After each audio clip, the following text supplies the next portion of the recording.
बिस्मिल्लाहिर्रहमानिर्रहीम। तो आज हम पढ़ेंगे एनएमआर स्पेक्ट्रोस्कोपी में एक न्यू टॉपिक जिसका नाम है डायामैग्नेटिक इनोस्ट्रोपी। डायामैग्नेटिक इनोस्ट्रोपी में क्या होता है?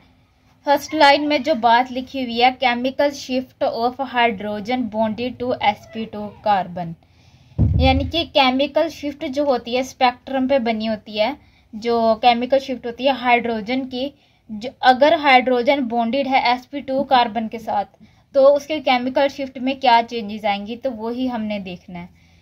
अच्छा, एक हमारे पास कार्बन होता है, ये कौन सा कार्बन है? sp2 hybridised carbon. तो जो प्रोटॉन इस कार्बन के साथ लगा होगा ना, वो हायर फ्रिक्वेंसी पे आएगा। और क्यों आएगा? क्योंकि उसकी इलेक्ट्रोनेगेटिविटी ऑफ sp2 कार्बन, अगर एक प्रोटॉन इस sp2 हाइब्रिडाइज्ड कार्बन के साथ लगा हुआ है तो, और जो दूसरा है वो sp3 के साथ लगा हुआ है, तो इसकी फ्रिक्वेंसी हायर आएगी। अगर ये वाला कार्बन दूसरे कार्बन के साथ बॉन्ड बनाया हुआ उसने, तो भी इसकी फ्रिक्वेंसी हाई आएगी। यानी कि यहाँ से इस कार्बन ने आगे से और कार्बन के साथ बॉन्ड बनाया हुआ, तो इसकी फ्रिक्वेंसी हाई आएगी। अच्छा, आगे देखते हैं एग्जाम्पल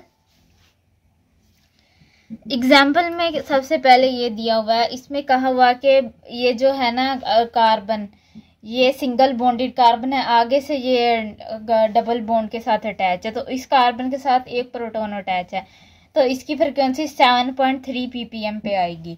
और ये जो कार्बन है, यानी कि इसकी फ्रिक्वेंसी आएगी थोड़ी सी हाई होगी। और जो ये है, ये वाला कार्बन है, ये देखें, इसके साथ एक प्रोटॉन अटैच है और इसके साथ दो प्रोटॉन अटैच हैं, तो इसकी फ्रिक्वेंसी, इसके साथ आगे से जो इसके साथ कार्बन अटैच है उसके साथ भी दो मज़ीद प्रोटॉन अटैच हैं, लेकिन इसके साथ यहाँ पे दो प्रोटॉन अटैच हैं। अच्छा, इसके यहाँ पे ये फिर डाउन, ये अप फील्ड में आएगा, अप फील्ड में, ठीक है, क्योंकि sp3 हाइब्रिडाइज्ड है।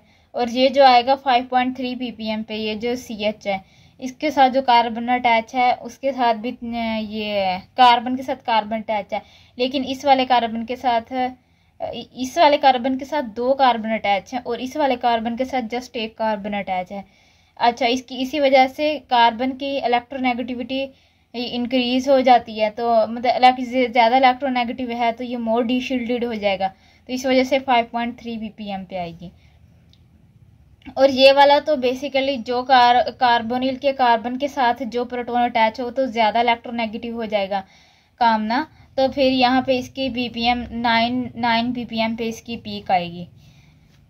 अच्छा, ये वही लिखा हुआ है, terminal sp2 carbon of alkene, ये अल्कीन है, और hydrogen bonded to carbonyl carbon. Diamagnetic anisotropy क्या होता है?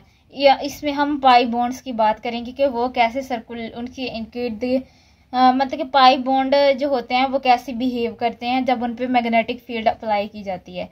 तो जो इनोस्ट्रोपी होता है ना, यानी कि इसमें देखो, एक डायरेक्शन, जो किसी चीज़ के डिफरेंट होने से उसके डिफरेंट होने से उसकी डायरेक्शन भी डिफरेंट हो जाती है, यानी कि उसकी डायरेक्शन के डिफरेंट होने से केमिकल शिफ्ट भी उसकी चेंज हो